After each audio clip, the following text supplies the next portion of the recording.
Allez, bonjour à tous. Alors, je vous présente aujourd'hui, en ce début d'année, le Creator Ribbonix. Il revient en force. Donc, Creator Ribbonix Image MSO 2026 version 9.0.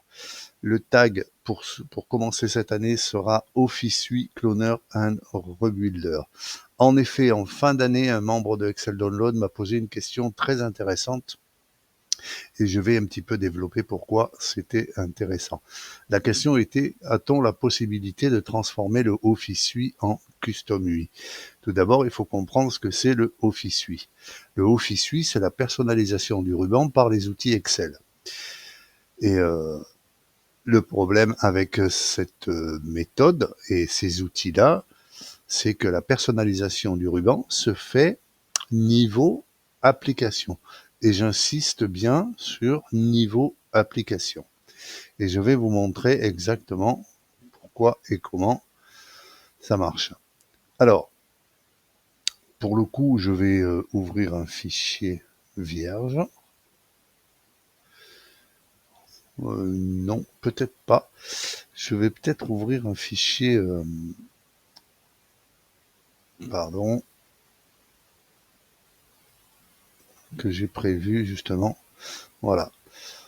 J'ai ouvert un fichier, je l'ai nommé comme ça, CCC XLSM. Ce fichier, il est complètement vierge et contient une macro. Mais avant tout, je vais faire quelque chose, réinitialiser, hop. Voilà, ok. Voilà, j'ai un classeur vierge avec donc, je vais mettre décidément, voilà, hop. Ce classeur vierge contient 5 macros que j'ai prévus pour les faits. C'est vraiment 5 petites macros avec un petit message box. Donc test 1, test 2, test 3, test 4 et test 5. Je voudrais piloter ces macros par le ruban. Alors, pour le Custom UI, c'est autre chose. Mais pour le Office UI, ça se passe avec les outils Excel. Mais où c'est que ça se trouve? Alors, pour personnaliser le ruban, dans Excel, il y a 2 façons d'y arriver.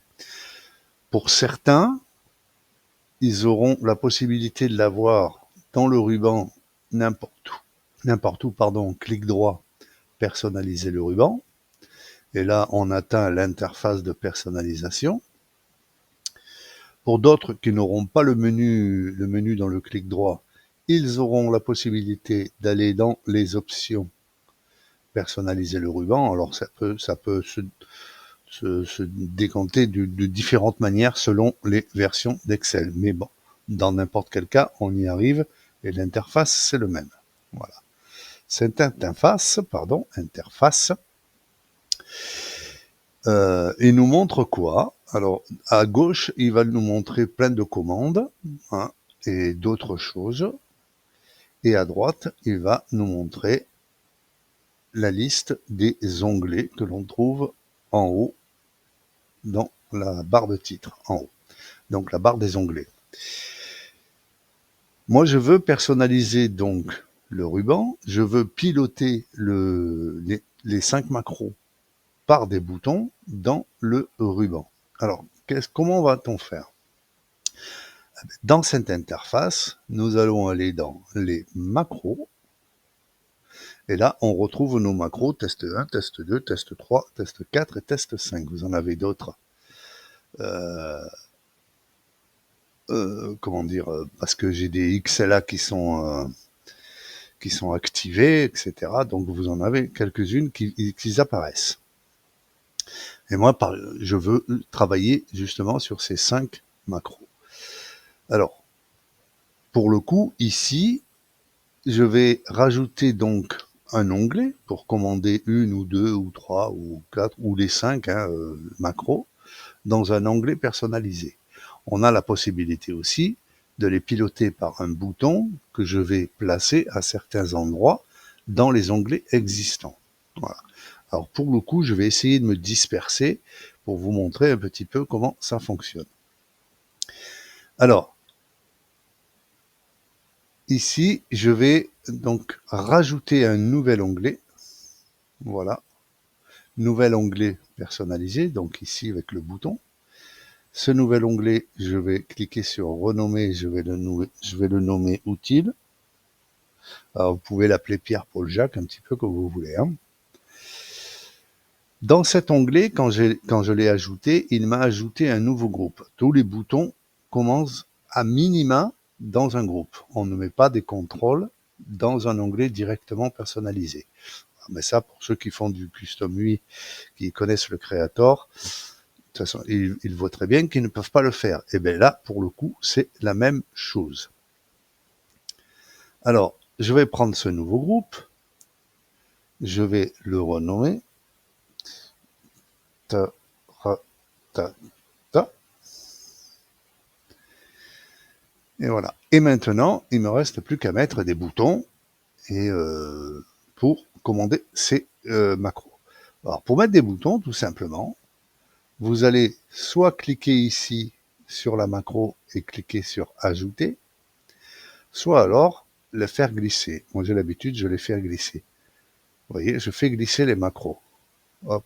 Et quand on arrive à l'endroit où c'est possible de le mettre, alors vous voyez, hein, vous voyez l'arborescence qui commence à se faire.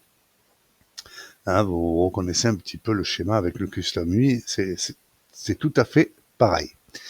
Voilà, donc là, pour le coup, j'ai rajouté un onglet personnalisé avec 2 boutons. Test 1, test 2. Je peux ici renommer le bouton et même choisir un icône. Alors, les icônes, il y en a, je sais plus, hein, peut-être un millier, je sais pas. Peut-être un peu moins, j'en sais rien. Mais bon, c'est vrai que les icônes sont pas très jojo, il n'y a pas vraiment beaucoup de choix. Pour le coup, moi, je vais pas les renommer, je vais les laisser comme ça parce que la démo d'aujourd'hui va vous montrer comment je travaille le Office UI avec le Creator Ribbonix. Mais pour le moment, le Creator Ribbonix, on l'oublie. Là, on va personnaliser le ruban par les outils Excel. Donc, ensuite, on a la test 3, test 4, test 5. Pour le coup, j'ai dit tout à l'heure, on va se disperser un petit peu. Je vais prendre l'onglet développeur, par exemple celui-là, là, ici, et je vais rajouter un nouveau groupe que je vais déplacer, par exemple, ici, juste après code. Et là, je vais le renommer. Je vais l'appeler dev2.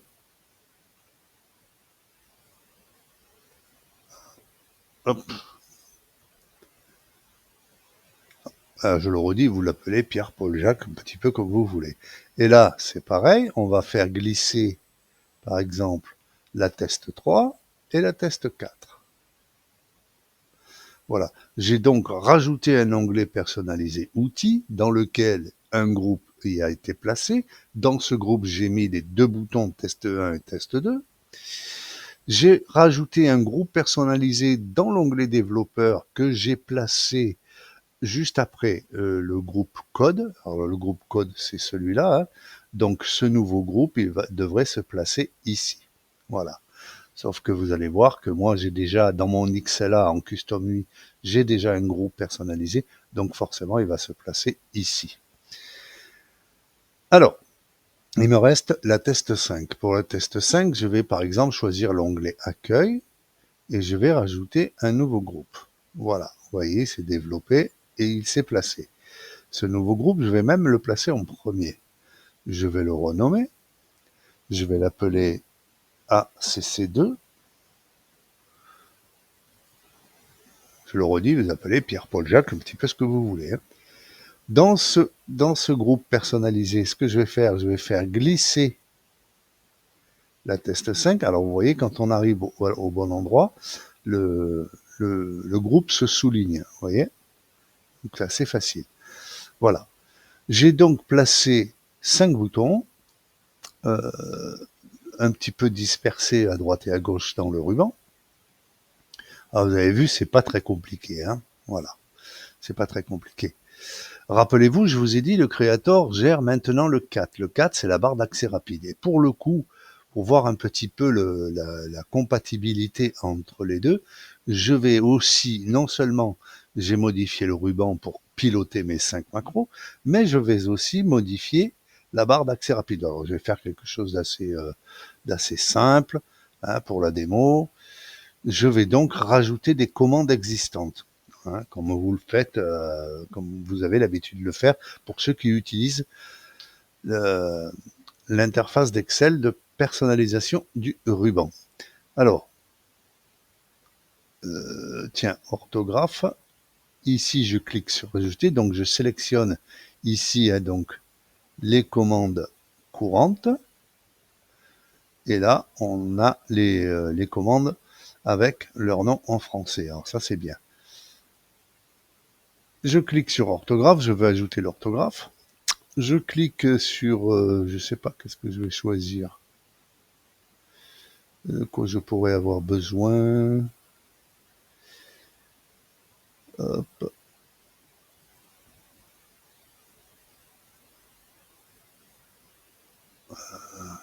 Impression rapide, non.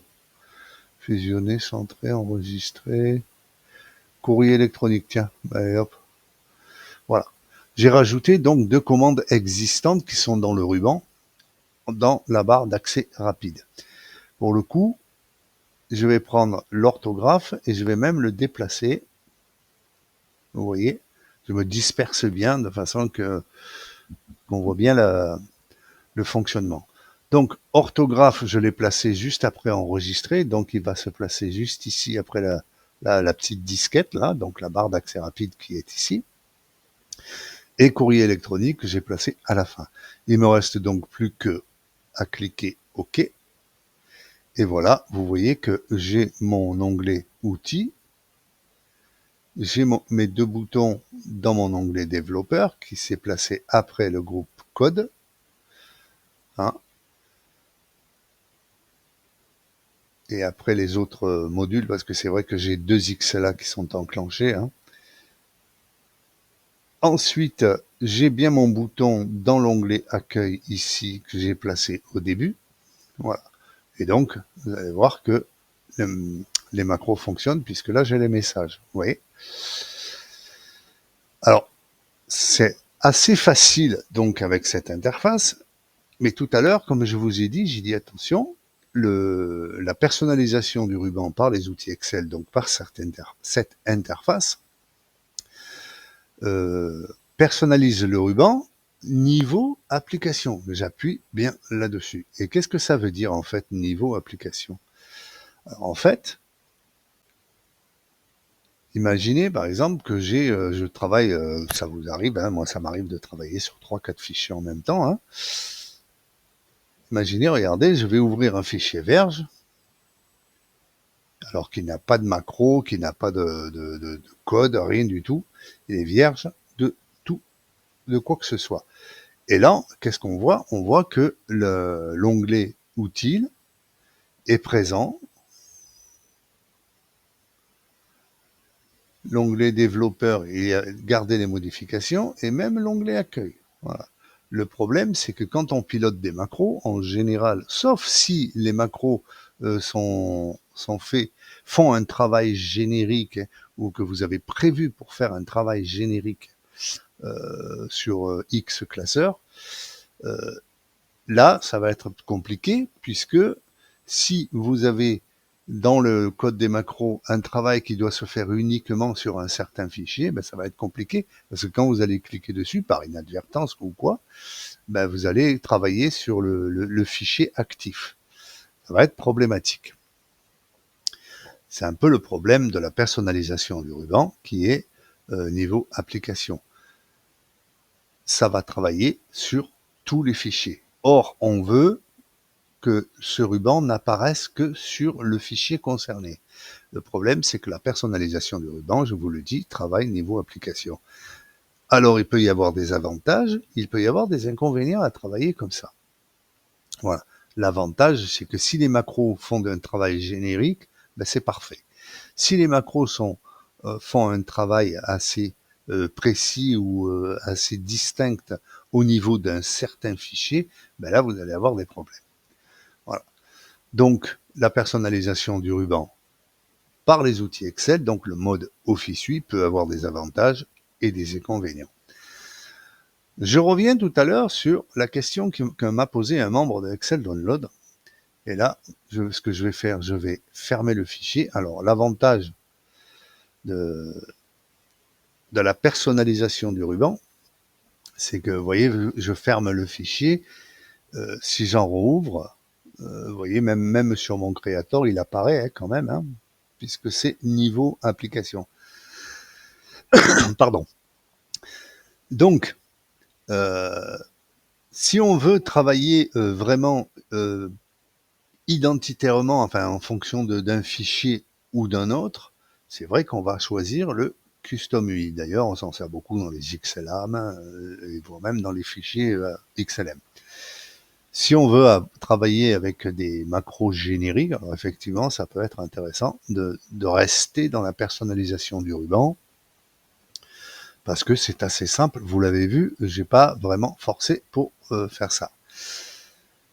Comment ça marche en fait le Office 8? Voilà.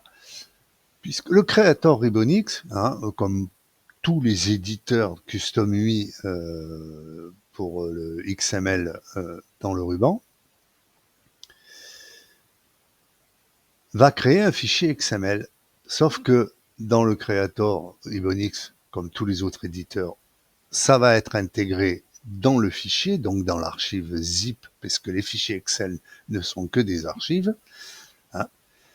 Et la personnalisation du ruban, donc le mode Office 8, comme je viens de le faire pour mes 5 macros, elle, par contre, elle ne va pas intégrer le Custom UI dans le fichier. Elle va créer un fichier dans un certain dossier utilisateur, un certain sous-dossier, et on va aller le voir, vous allez comprendre,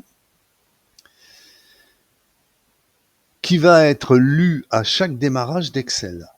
Voilà.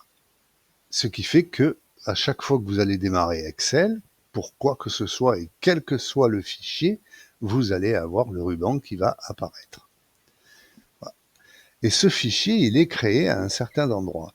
Et cet endroit-là, il est valable pour tout le monde, pour toutes les versions de Windows 7 à Windows 11 et de toutes les versions Excel de 2007 à 2024. Et je vais vous montrer où c'est que ça se trouve.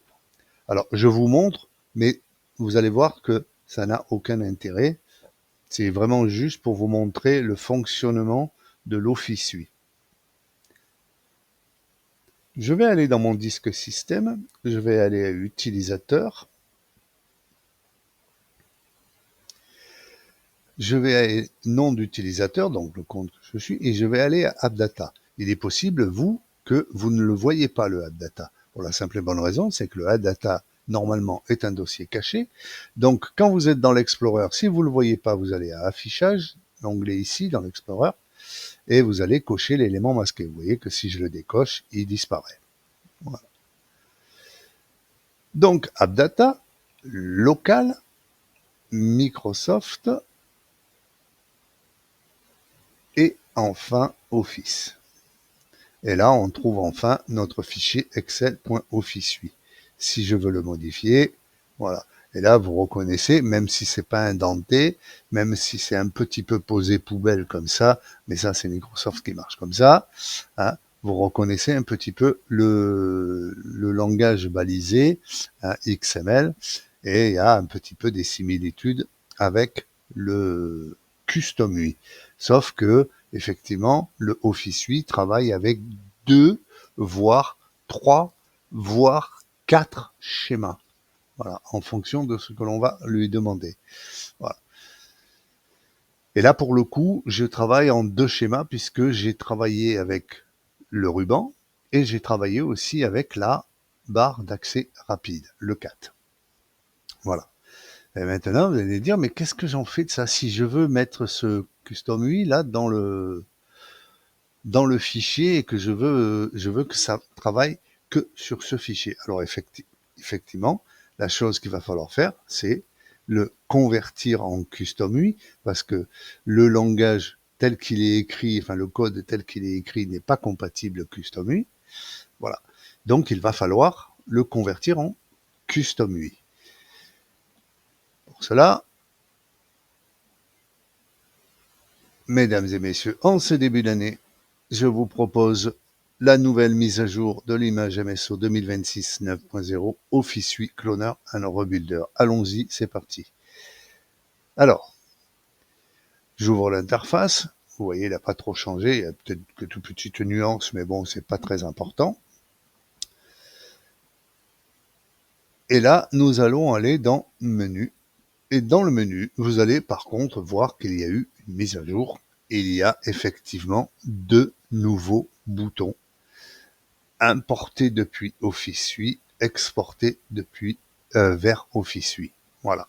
Ça veut dire que je vais pouvoir loader le fichier Office Suite que je vous ai montré, qui se trouve dans ce dossier utilisateur, dans les AppData. Je vais pouvoir le télécharger, enfin le charger dans le créateur Ebonix en tant que Custom UI, parce que je vous ai rajouté 2 moteurs. Effectivement, la question en fin d'année d'un membre sur Excel Download m'a demandé est-ce qu'on peut convertir le Office UI en Custom UI? Et pour le coup, moi je suis allé un petit peu plus loin. Je vous ai mis non seulement le nouveau moteur supplémentaire de conversion de Office UI vers Custom UI, mais par la même occasion, le nouveau moteur aussi de Custom UI vers Office UI. Voilà. Donc, on a la possibilité d'y aller et de revenir. Alors pour le coup, vous l'avez vu, le fichier se trouve au même endroit pour tout le monde. C'est le nom d'utilisateur qui va changer, c'est tout.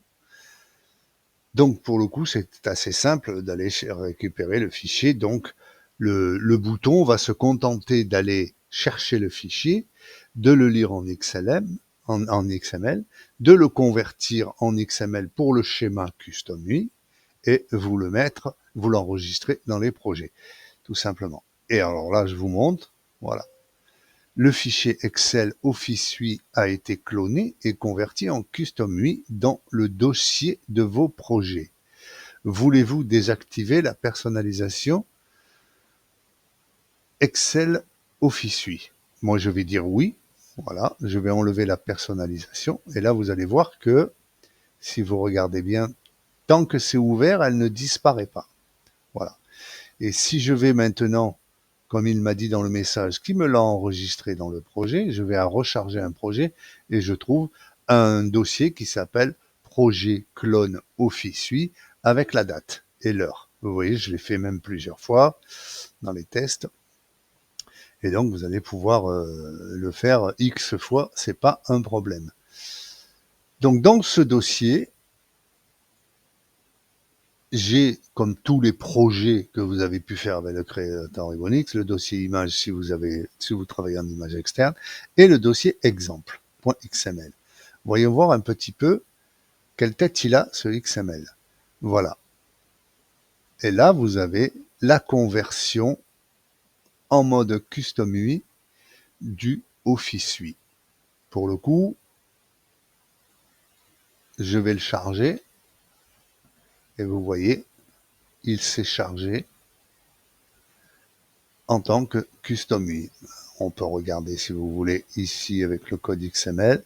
Vous voyez, le code XML, il est parfaitement valide pour le Custom UI. Maintenant, qu'est-ce qu'il nous reste à faire? Il vous reste à faire ce que vous voulez. Vous rajoutez des boutons. Pour ceux qui connaissent, voilà, vous sélectionnez un nouveau groupe, vous pouvez rajouter des boutons, etc., etc. Alors, vous pouvez pas rajouter n'importe quoi. Si vous voulez le reconvertir en Office Suite après, vous pouvez rajouter que des boutons et des séparateurs. Voilà. Il y a aussi le mode Office Suite Extended, mais on y reviendra un petit peu plus tard dans une autre version. Mais là, pour le coup, je tenais à vous montrer la conversion Office Suite et après le retour vers le Office Suite. Alors, tout à l'heure, je vous ai dit, je change pas les icônes parce que voilà, les icônes n'étaient pas beaux et donc je veux pouvoir le choisir avec ma boîte de dialogue. dans le Creator. Et là, pour le coup, je vais choisir, tiens, hop, cette icône. Je peux changer les icônes, ça vous savez faire.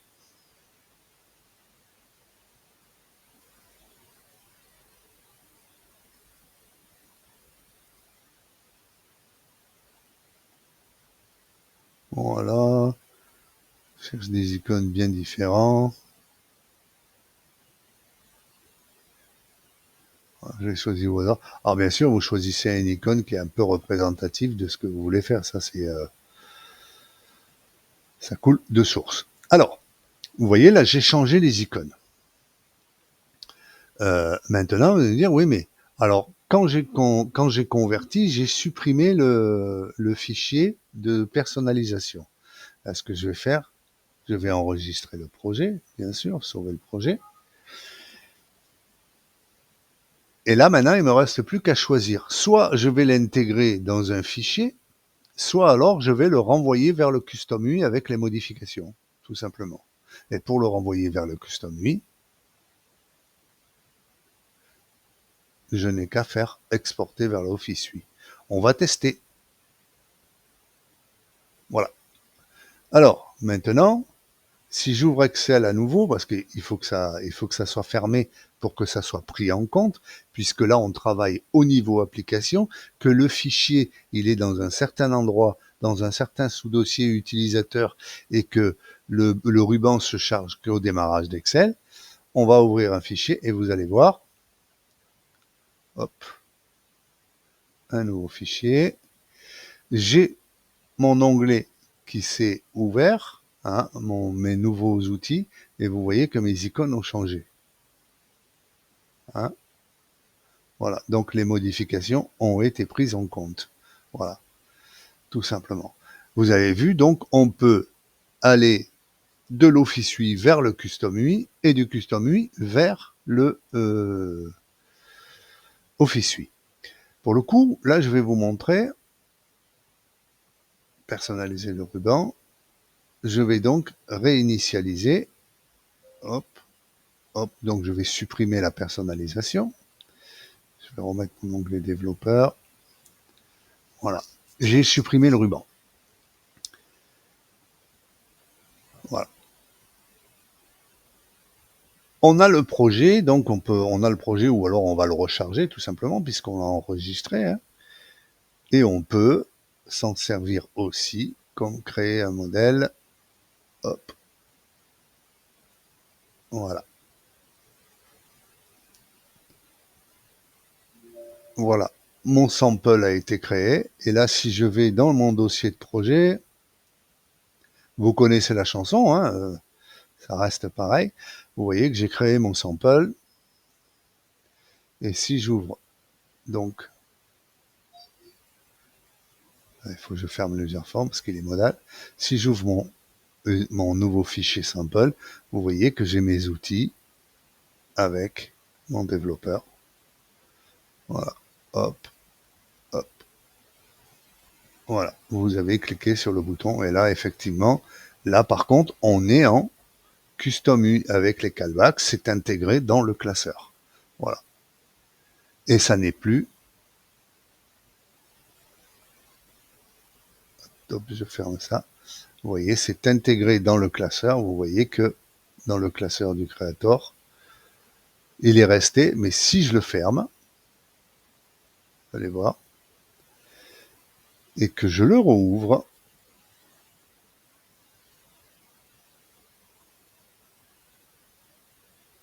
il n'y est plus.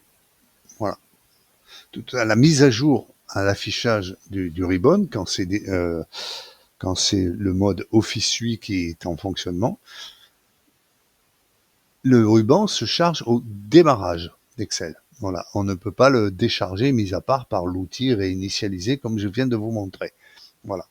Mais dans n'importe quel cas, vous voyez que là, le ruban n'y est plus. Par contre, dans le sample, vous voyez que le ruban y est, et on est bien en Custom UI. Donc, vous l'avez vu, on peut aller du Office UI modifier dans le Creator Ibonix en tant que Custom UI, enregistrer le projet, ça c'est tout partout, c'est toujours pareil pour tous les projets. Et donc, revenir après vers le Office UI. Donc, au final, le Creator Ibonix va pouvoir gérer le Office UI et le Custom UI. À savoir que là, j'ai fait une conversion et une reconversion. Mais vous pouvez très bien partir d'un nouveau projet, hein, comme vous le faites d'habitude pour le Custom UI, et l'envoyer vers le Custom UI, vers le Office UI, tout simplement. Voilà. Donc, vous pouvez créer, à partir du Creator Ibonix, vous pouvez créer le Office UI, et vous pouvez aussi convertir, donc aller dans un sens et dans l'autre, tout simplement. Voilà.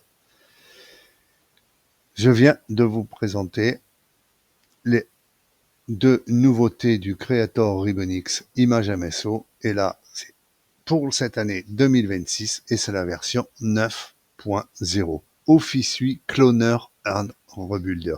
Je vous souhaite une très bonne utilisation. Bye.